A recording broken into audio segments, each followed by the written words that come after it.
pues me podría pasar en esta tarde horas agradeciendo personalmente a cada una de las personas que han hablado antes y que me han recordado momentos de mi vida en diferentes latitudes, en diferentes partes. Lo agradezco profundamente, agradezco a Alfredo y agradezco a la sociedad, a la Asociación Cultural Jorge Borro. Solamente quiero decirles que para los teólogos latinoamericanos, algunos de los cuales se han mencionado aquí, como René Padilla, Pedro Arana, José Miguel Bonino y otros, una figura muy importante fue el escocés Juan A. Mackay. Mackay quería ser misionero en América Latina y como su novia quería ir al Perú, él decidió que sí, que también quería ir al Perú como misionero.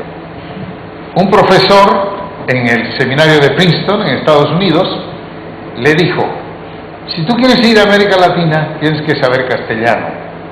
Así que anda, vete a España y estudia allí, y si llegas a comprender a los españoles, comprenderás también a los latinoamericanos. Se vino Juan Mackay a España en el año 1915. Se matriculó en la Universidad de Madrid, en el Instituto de Estudios Históricos, y vivía en la residencia de estudiantes. Él decía que aunque Giner de los Ríos, el gran pedagogo español, había muerto unos meses antes que él llegara, en la residencia de estudiantes se respiraba la atmósfera creada por Giner. Y allí un día llegó Unamuno, que cuando iba a Madrid se alojaba en la residencia de estudiantes, y lo conoció a Mackay. Y Mackay se quedó enamorado de la personalidad del cristianismo vigoroso de Unamuno. Así que en la Navidad de 1915 vino a Salamanca a pasar unos días con él. Después de ello se fue a la América Latina. Cuando lo conocí en el año 1953, yo había leído algunos de sus libros, pero en el 53 lo conocí personalmente y hablaba con acento castellano, o sea, pronunciaba las Cs y hablaba un castellano muy bueno. Y una cosa que le pregunté era acerca de Unamuno, porque en sus libros lo menciona.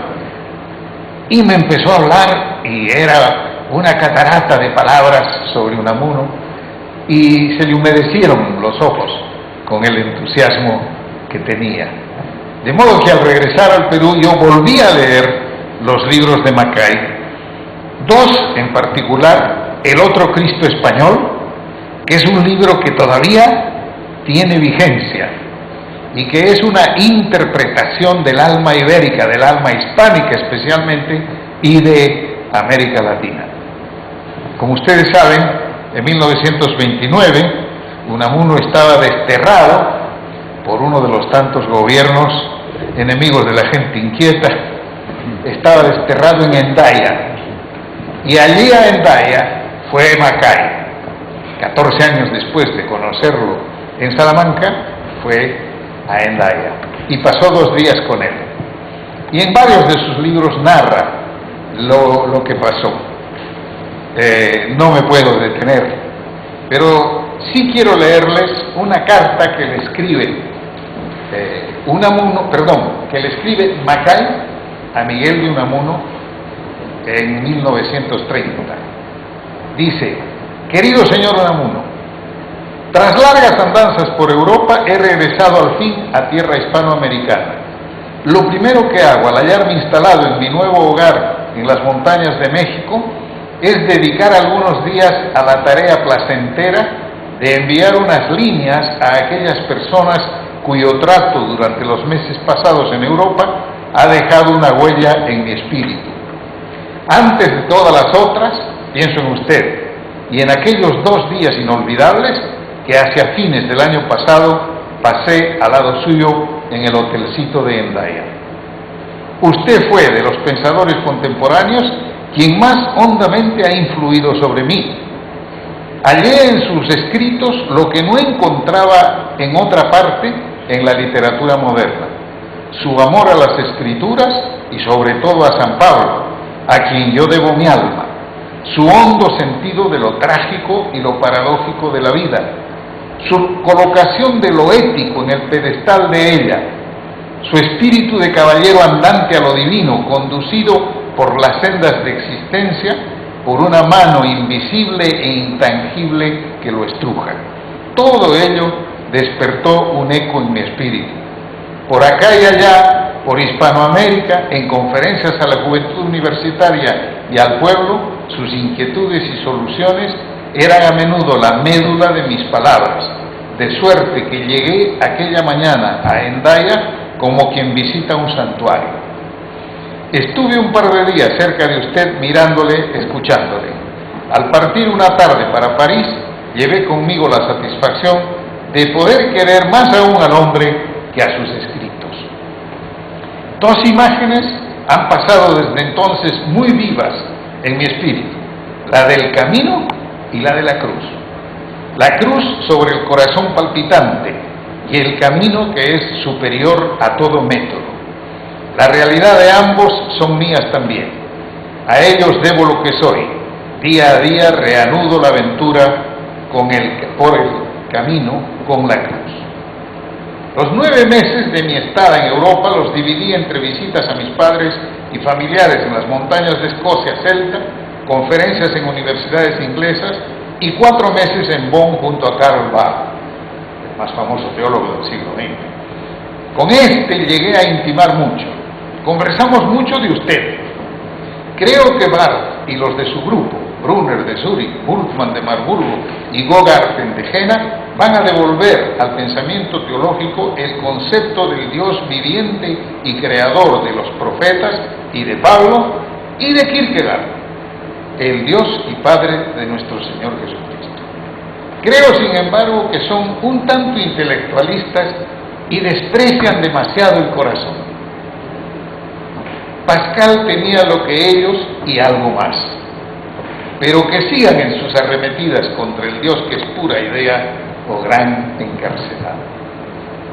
Una carta muy elocuente, y en su libro Prefacio a la Teología Cristiana, que es el libro con el cual muchos de nosotros de mi generación nos iniciamos en la reflexión teológica, Mackay tiene una figura muy hermosa, que es una uniana. Él habla del balcón y el camino. Él dice que para conocer la verdad no hay que estar en el balcón, desde donde se mira objetivamente y fríamente. Que para conocer a Cristo no hay que mirarlo desde el balcón como la gente mira las procesiones, desde la seguridad del balcón. Hay que bajar al camino, porque para conocer la verdad de Cristo hay que estar dispuesto a aceptar las consecuencias de la enseñanza de Cristo. Esta idea del balcón y el camino ha sido una idea central en el pensar teológico de mi generación en América Latina. No queremos ser balconizados, hemos querido ser teólogos del camino. Y es interesante porque algunos han escogido esa descripción para sus libros de teología. Lo otro, que es muy importante en la obra de Mackay, es que su interpretación de la religiosidad de América Latina dice que las dos figuras más frecuentes de la imaginería cristiana en América Latina son el Cristo niño en brazos de su madre y el Cristo doliente, sufriente, que está en agonía. Son las dos figuras. Y él dice que en medio no hay nada más. La gente desconoce al Jesús de los Evangelios. Y por eso Mackay dice que la religiosidad de España y de Iberoamérica es docética, es decir, niega la humanidad de Jesús. Es interesante porque se ha hecho referencia a el Cristo de Velázquez, y efectivamente yo estuve leyendo en estos días las andanzas y visiones españoles de Unamuno, donde él cuenta la impresión que le causó la imagen de Cristo en el convento de las Clarisas, que dice él que parece una momia, o que parece hecho de madera y de cartón. Y entonces termina un poema que escribió que dice: el Cristo de mi tierra es tierra, tierra, tierra. Y dice que unos años después se dio cuenta que aquel poema era muy fuerte, era muy quizás destructivo, y entonces decidió escribir el Cristo de Velázquez. Y si nos damos cuenta, lo que el Cristo de Velázquez es una contemplación del cuerpo de Jesús. Porque una cosa muy importante de la fe cristiana es que creemos que Jesús fue realmente humano. Y si creemos eso, quiere decir que es un modelo de vida.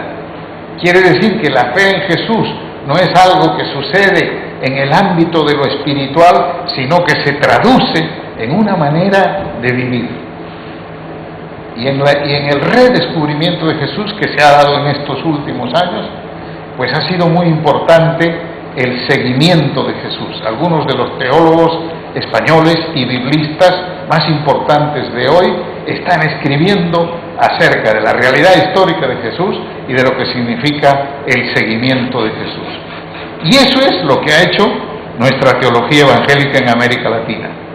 Por un lado, como decían el hermano Julio y el hermano Ken, por un lado nos hemos esforzado por volver a la realidad bíblica, despojándola de su vestido anglosajón para vestirla con un vestido latinoamericano, para que sea pertinente a nuestra realidad.